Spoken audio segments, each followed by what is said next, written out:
다윗은 밧세바 사건 이전과 이후로 분명하게 대조되는 인생을 삽니다. 밧세바 사건 이전에는 영웅이고 그 이후는 망한 겁니다. 그러나 성경이 다윗을 은혜의 대표자로 세우며 그에게 담는 모든 내용은 앞에 있지 않고 뒤에 있습니다. 우리의 인생은 보통 기독교인으로서 신앙을 가지고 영웅적이고 싶어 하는데 성경이 다윗의 생애를 통하여 후반기 인생이 진정한 인생이다 라고 얘기하는 것을 늘 못마땅해 합니다.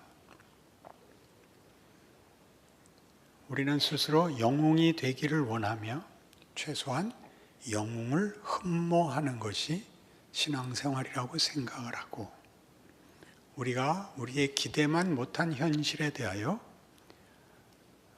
세상을 원망하거나 하나님을 원망하며 삽니다. 그 바람에 대부분의 성도들은 자기의 진정한 인생을 살아내지 못합니다. 이 부분을 강조하고 하나님의 일하심이 가지는 우리의 생각과 다른 하나님의 복 주심과 기적과 영광과 승리를 우리에게 가르치는 것이 이 다윗의 후반부 생애입니다.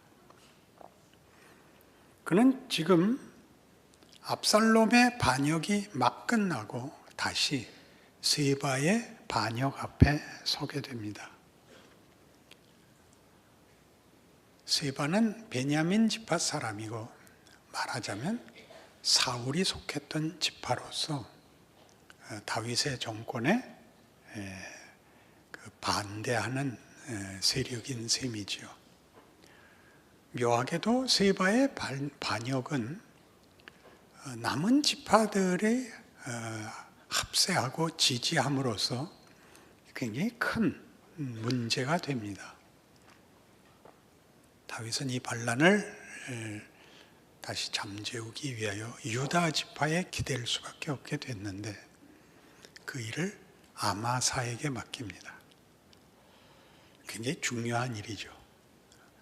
유다 지파를 다시 불러서 이 반란군을 무찔러야 되는데 아마사는 압살롬이 반역을 할 때 세운 그의 군대 장관입니다. 그런데 이 아마사를 세움으로써 사실은 우리에게 이런 질문을 던지는 셈입니다. 왜 요압은 아닐까?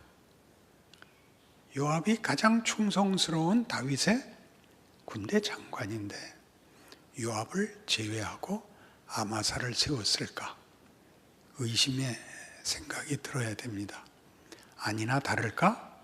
요압이 쫓아가서 인사하는 채 하며 그를 속이고 칼로 배를 찔러 창자가 나오게 해서 죽입니다. 여기에 뭔가 있는 거죠. 다윗은 왜 아마사를 세웠을까요? 다른 말로 요압을 외면했을까요? 그 친구가 압살롬을 죽였잖아요. 꼴보기 싫었겠죠. 그럼 쉽게 여러분들 보통 신앙상에서 원망을 하는 식으로 얘기하면 그럼 죽여버리지. 거기서부터 여러분이 성경을 읽어내지 못하는 겁니다. 그렇게 쉽게 죽여버리고 잘하고 그렇게 간단하지 않다고 구약이 내내 역사를 기술하고 있는데 우린 쉽게 얘기합니다.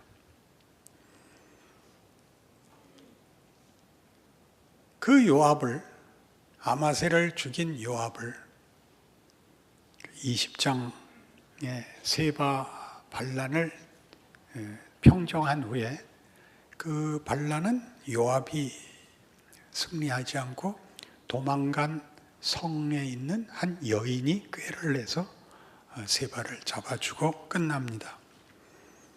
25절에 20장 25절에 요압은 이스라엘 온 군대의 지휘관이 되고, 누가 임명합니까? 우리 지금 말로 하면 대통령 임명하지요. 다윗이 임명합니다. 이런 우여곡절 끝에 결국 요압을 군대 장관을 세워야 됩니다. 이런 인생을 살게 됩니다. 무엇 때문에요? 밧세바 때문입니다. 밧세바 사건에는 요압이 깊이 관여되어 있는데, 요압이 부추긴 게 아니라 다윗이 요압을 불러서 밧세바의 남편 되는 우리아를 가서 죽이라고 합니다. 가장 격렬한 전투지에 데리고 가서 그만 앞세우고 물러나서 죽게 하라. 그래서 우리아가 죽죠. 요압은 다윗의 큰 약점을 잡고 있는 셈이고, 다윗은 요압이 필요하기도 했다가 민망하기도 했다가 겁나기도 했다가 그렇게 되는 겁니다. 우리는 그 압살롬의 반란 때 다윗이 휘하 부하들에게 너희 압살롬은 죽이지 마라 라는 말을 듣습니다. 누가 죽이죠? 요압이 죽입니다. 다윗이 그 죽음을 어떻게 애곡하죠? 내 아들 압살롬아, 내 아들 압살롬아, 내가 죽고 네가 살았어야 되는데 라고 울었던 것 기억하시죠? 요압이 뭐라 그랬죠? 그 장면에서 19장 5절부터 보시죠. 요압이 집에 들어가서 왕께 말씀드리되, 왕께서 오늘 왕의 생명과 왕의 자녀의 생명과 처첩과 비빈들의 생명을 구원한 모든 부하들의 얼굴을 부끄럽게 하시니, 이는 왕께서 미워하는 자는 사랑하시며 사랑하는 자는 미워하시고 오늘 지휘관들과 부하들을 멸시하심을 나타내심이라. 오늘 내가 깨달았으니 만일 압살롬이 살고 오늘 우리가 다 죽었더라면 왕이 마땅히 여기실 뻔하였나이다. 이제 곧 일어나 나가 왕의 부하들의 마음을 위로하여 말씀하옵소서. 내가 여호와를 두고 맹세하옵나니, 거기다 밑줄 치시고, 왕이 만일 나가지 아니하시면 오늘 밤에 한 사람도 왕과 함께 머물지 아니할지라. 그리하면 그 화가 왕이 젊었을 때부터 지금까지 당하신 모든 화보다 더욱 심하리이다. 그 다음 구절에 제가 이해하기 좋은 말을 하나 넣을게요.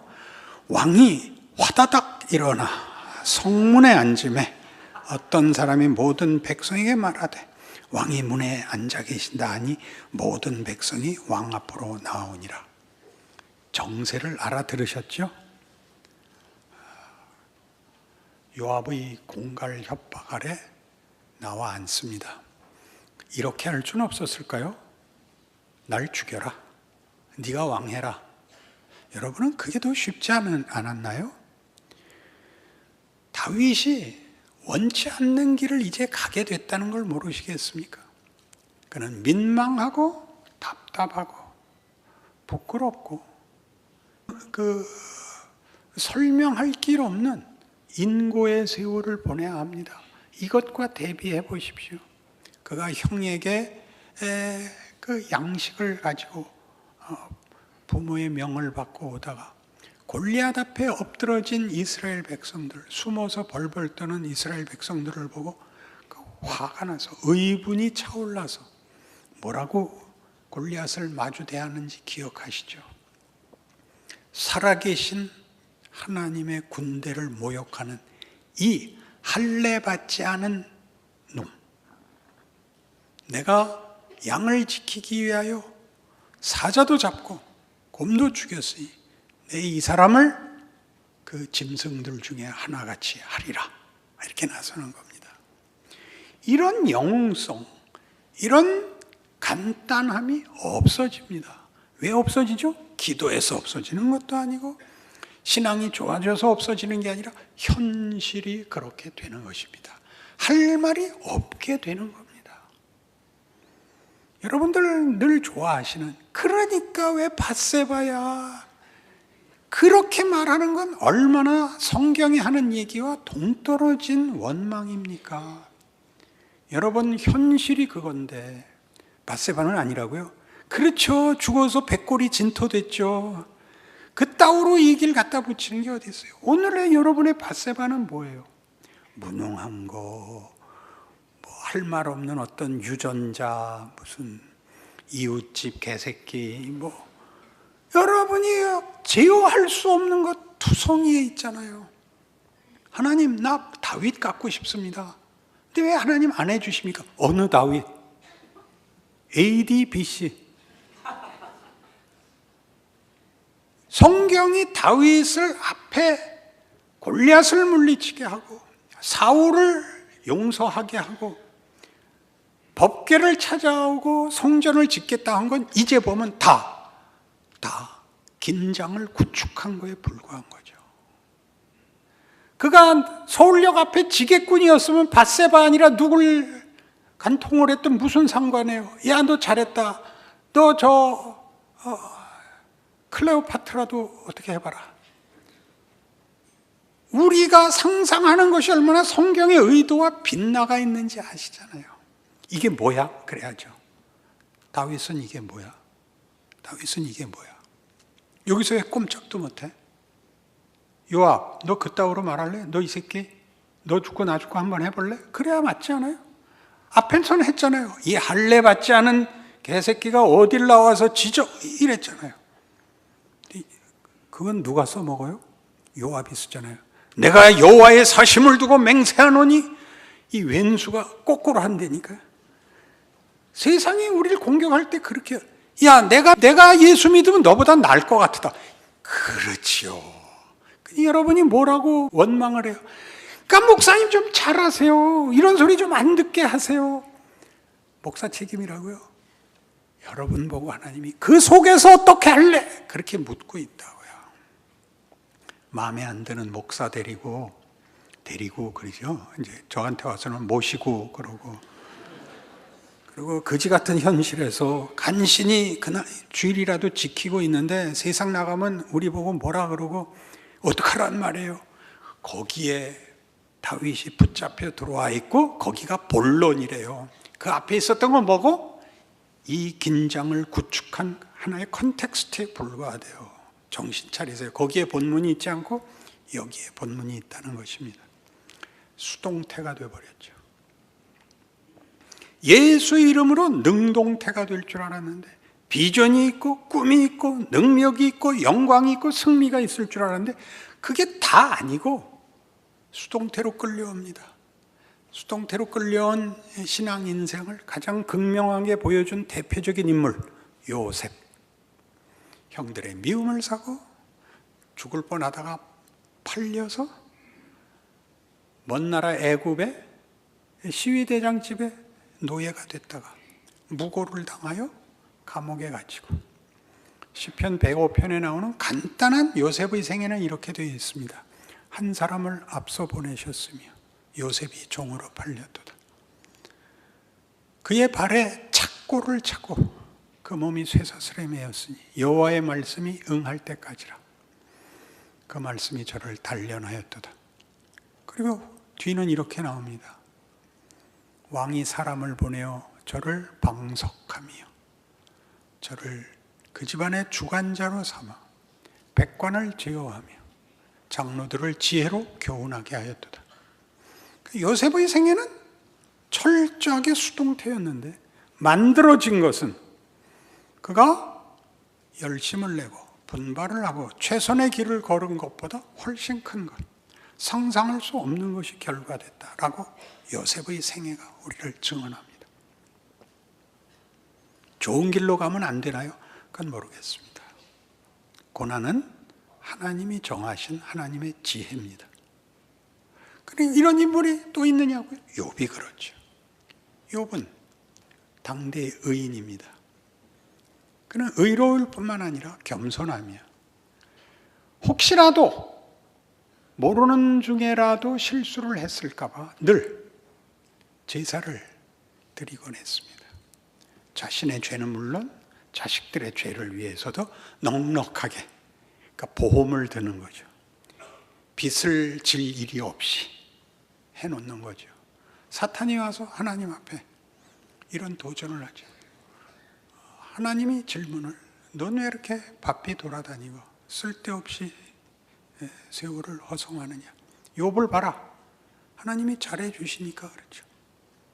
그러면 잘해주지 않으면 아닐 것 같으냐? 그럼요. 그럼 내기를 할까? 좋습니다.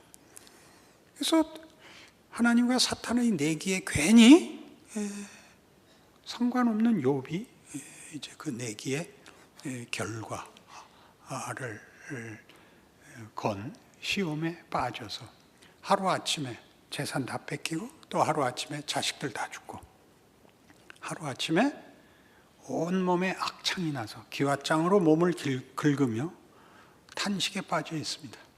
죽기를 바라지만 죽을 수도 없습니다. 물에 들어가도 숨이 쉬어지고 절벽에서 떨어져도 공처럼 튕겨오르고 안 죽습니다. 세 친구들이 위로하러 옵니다. 계속 이 말을 하죠. 이 문제를 해결하려면 빨리 회개를 해야 된다. 회개해라. 나 잘못한 거 없다. 말을 그따위로 하는 것만 봐도 너 잘못했다. 그럼 하나님이 잘못했단 말이야. 나 그렇게 말할 수는 없지만 어쨌든 나는 이유가 없다. 38장에 하나님이 나타날 때까지 이 욕 먹습니다. 드디어 욥이 중간에 뭐라고 화를 내느냐면 너희는 최소한 내 친구라고 찾아온 거 아니냐? 친구가 돼갖고 시비만 걸고 저주만 퍼부어 왔냐? 야, 입 닥치고 좀 가만히 있어봐라. 까지 있습니다. 집에 가서 잘 살펴보십시오. 하나님이 나타나셔서 희한한 해결을 주시죠. 너희 창조된 세상을 봐라. 너는 얘네들하고 다르다. 내가 이 창조된 세상을 너와 함께 다스리려고 너를 만들었다. 너는 내 자식이다. 내 기업을 이을 자다. 너는 잘잘못, 네 안심이 그만인 존재가 아니다. 너 이거 왜 이렇게 됐는지 봐라. 이거 왜 이런지 깨우쳐라. 너는 그 속에 숨어서 그 중에 하나로 자기 자리에 안주하라고 만든 존재 아니다. 그러니까 여태껏 자기가 알았던 안심과 자기가 알았던 최선의 생애가 깨지는 바람에, 수동태로 깨지는 바람에. 왜요?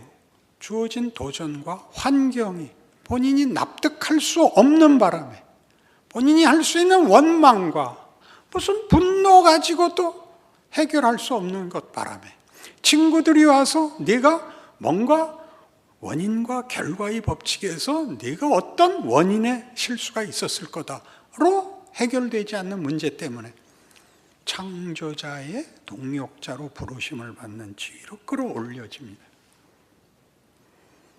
신앙의 가장 중요한 핵심은 기독교 신앙에서 우리가 그의 기업을 이을 자로 창조를 받았다는 사실이고, 하나님께서 그의 높으신 지위와 그의 속성을 가지고 우리라는 존재를 자녀라고 부른다는 사실입니다. 이것을 우리에게 이루기 위하여 고난이 있다고 얘기를 합니다. 이 고난은 한계를 깨는 거죠. 우리의 기대와 우리의 만족과 우리의 가능성보다 더 큰 존재라는 데에 그 어려움이 있습니다. 왜요? 우리가 밤낮 요구하는 형통과 안심을 뚫고 넘어서야 되기 때문에요. 성경이 지적하는 가장 큰 죄는 우상숭배입니다. 우상숭배는 구약 내내 이스라엘 백성이 저지른 큰 죄였고 우리로서는 이해가 가지 않는 죄였습니다. 그 우상에 대해서는 너무나 하나님이 노골적으로 화를 내시고 분노하시고 질투하십니다. 하나님은 사실상 화를 낼 필요가 없는 분입니다. 왜죠? 상대가 없기 때문입니다. 그럼 우상에 대해서 뭐 이렇게 특별하게 질투하시고 화를 내셔야 됩니까? 우리에게 있기 때문입니다. 우리 모두에게.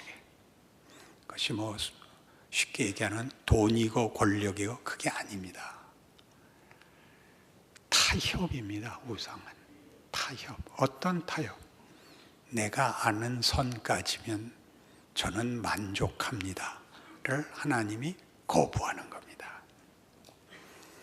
자식을 학교 보냈더니 어느 날 그동안 주신 공책 살 돈, 책 살 돈, 등록금 낼 거 잘 모아서 가져왔습니다. 아버지 생활비에 보태 쓰십시오. 저는 나가서 껌 팔겠습니다. 그런 얘기지요. 그건 하나님이 절대 타협하지 않겠다 그러는 겁니다. 알아들으셨습니까? 그게 우리한테 뭘로 다가오죠? 원망으로 다가옵니다. 왜요? 그걸 깨려면 여러분들의 소원과 기대를 하나님이 들어주시지 않기 때문에 생기는 불만인 현실이 우리의 도전이 되기 때문입니다. 여기가 질색인 거죠. 마태복음 26장에 가면 바로 그 문제를 예수님은 이렇게 우리에게 모범을 보이십니다. 이 모범은 이해에 관한 모범입니다. 마태복음 26장 36절.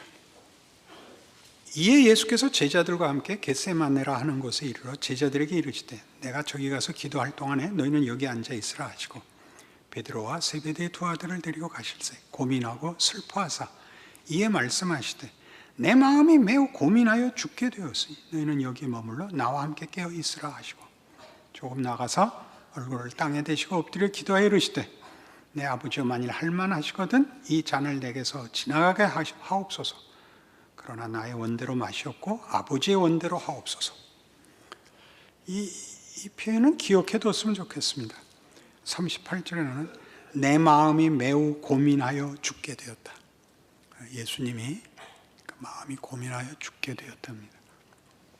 우리는 이런 마음이 생기면 믿음이 없어서 그런다고 생각하고 회개해야 된다고 생각합니다. 이건 우리가 처하는 정황들이 그렇습니다. 뚫고 나갈 수 없고 이해할 수 없고 감당할 수 없는 자리까지 하나님이 미시는 겁니다. 그래서 기도하죠. 아버지 할만하시거든 이 자리에서 저를 좀 이 길은 가지 않게 해주십시오. 어떤 길이었는데요? 그가 당한 수동태는 뭐였는데요? 신이 인간의 모습으로 계급장 띄고 옵니다. 계급장 띄고 그리고 우리는 하고 싶은 대로 하고 그는 못하고 그래서 우리의 분노, 원망, 무지, 폭력을 감당해서 정말 처참하게 가장 약한 자같이 그리고 하나님께 벌을 받는 자같이 자신이 잘못한 것까지 당하는 거 다 당해서 그 모든 당하는 것의 맨 끝 죽음까지 당하는 길, 이 수동태의 길을 가기로 하는 겁니다. 여기서 능동태로 반전이 일어납니다. 로안 윌리엄스라는 분이 쓴 책에 그분 책은 다 좋습니다. 신앙이라는 것이 무엇인가? 그 신앙 생활, 신앙 행위라는 게 무엇인가를 이렇게 멋지게 써놨습니다. 하나님이 믿을 수 있는 분이라는 것을 동의하기로 결심하다. 뭐와 다르냐? 영웅성과 도덕성과 다릅니다. 부탁입니다. 꼭 기억해 주십시오. 예외적인 고결한 사람이 되는 게 기독교에 추구하는 목적이 아닙니다. 옷을 빨고 빨아서 하얘지는 게 아니라 그 옷을 입은 사람이 멋진 사람이 되게 하려고 그러는 것이 기독교입니다. 속에 한 줌이면 안 되죠. 한 가닥에 자책할 것이 없고 부끄러울 것이 없는 게 아니라 웃고 넉넉하고 위대하고 그런 것들이 상대에게 나누어지는 우리 다윗의 생애가 우리에게 보여주는 것 같이 용서와 섬김의 길을 가는 길. 본인은 뭘 용서하고 뭘 섬겼을까요? 그는 실패를 용서하고 자신의 할 말 없는 인생을 감수하기로 하는 겁니다. 그래야 우리 모두에게 위로가 되죠. 다윗도 그랬어. 이 말같이 고마운 말이 어디 있는데요. 살 것 같아요. 우리 모두 예전에는 자식들 훈계할 때 아브라함 링컨은 네 나이에 책을 100권이나 봤대. 그랬더니 자식이 뭐라 그랬다고요? 아버지 나이엔 대통령이었대요. 우린 여기에서 벗어나지 못하고 있습니다. 하나님이 우리 안에서 만들려고 하는 것, 하나님이 믿을 만한 분이라는 것을 동의하기로 결심하다. 어디서? 여러분이 지금 원망하고 이건 아니야 라는 여러분의 현실 속에서 어떻게 할 건가요? 영웅이 될 수 없는 조건에서는 어떻게 해야 되나요? 다윗같이 민망해야죠. 거기서 하나님 일하신답니다. 우리는 앞에서 이미 욥에서 봤습니다. 그들이 상상하지도 않았고 이해하지도 못했던 인생이 뭘 만들어냈는지 봤습니다. 예수께서 이 길을 따라서 사망을 뒤집었다는 사실을 우리는 가지고 있습니다. 그러나 우리는 당장 쉽게 살고 싶습니다. 안심하고 살고 싶습니다. 그게 뭐라 그랬다고요? 그게 우상이라고요. 안심과 확신이 부정적이고 소극적으로 전부이면 비난밖에 할 게 없어요. 옆 사람에게 유익하지 않아요. 실수하거나 모자란 사람을 뭐라고 말은 안 할지라도 일단 째려봐요. 이상하게 앞에서 몸짓을 이상하게 해요. 여러분들 다 아시잖아요. 머리카락 하나 삐쳐나오는 것도 이상하게 나와요. 예수를 믿는다는 게 뭔지 모르면, 예수가 우리에게 무엇을 만들려고 십자가를 졌는지를 모르면, 이 변화가 없으면 그의 몸동작에 어느 것 하나들, 머리카락이 오로리 서고 손톱이 다 비수가 돼요. 이걸 알면 우리는 가장 먼저 모든 원망과 보복을 내려놓고 자기 인생을 살게 돼요. 하나님이 믿을만 하시다는 것을 여러분의 조건 속에서 여러분이 감수해내지 않으면 무슨 방법이 있어요? 왜 해결을 하려고 그래요? 하나님이 앉혀놓은 자리예요. 여기선 어떻게 할래? 그런 거라고요. 여기선 어떻게 할래? 그럼 여러분은 어떻게 하겠어요? 옛날에 제가 성가대에 있을 때 지휘자는 저보고 바꾸는 소리를 내지 마시오 그랬어요. 제가 얼마나 민망했겠어요. 그래서 가만히 있었어요. 그게 신앙생활이에요. 뭐가 어려워요 도대체? 왜 내가 해야 되는 거를 놓고 내가 위대하지 않다고? 하나님 안 계시는 것 같다고? 바로 그 문제잖아요. 하나님이 믿을 만한 분이냐? 그래서 우리 모두가 불만이잖아요. 바울은 이렇게 그래서 이 부분을 증언합니다. 고린도전서 15장 31절. 형제들아, 내가 그리스도 예수 우리 주 안에서 가진 바 너희에 대한 나의 자랑을 두어 단언하노니 나는 날마다 죽노라.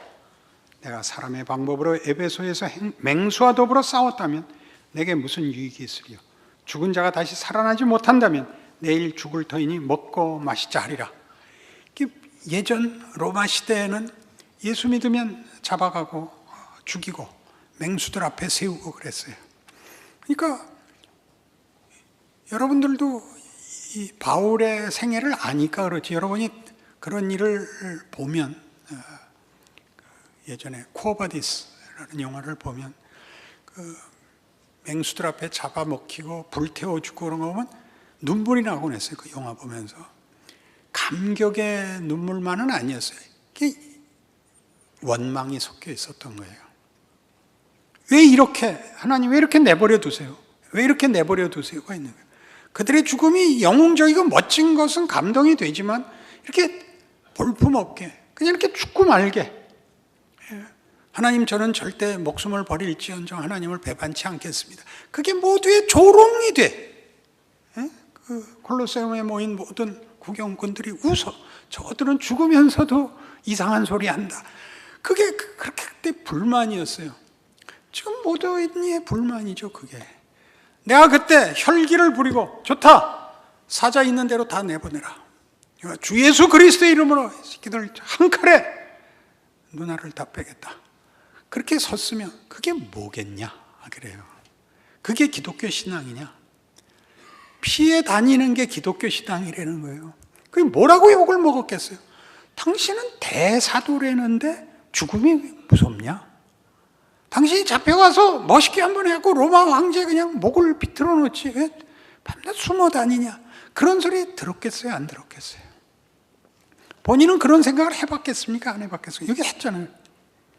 야, 그러면 뭘 얻었겠느냐?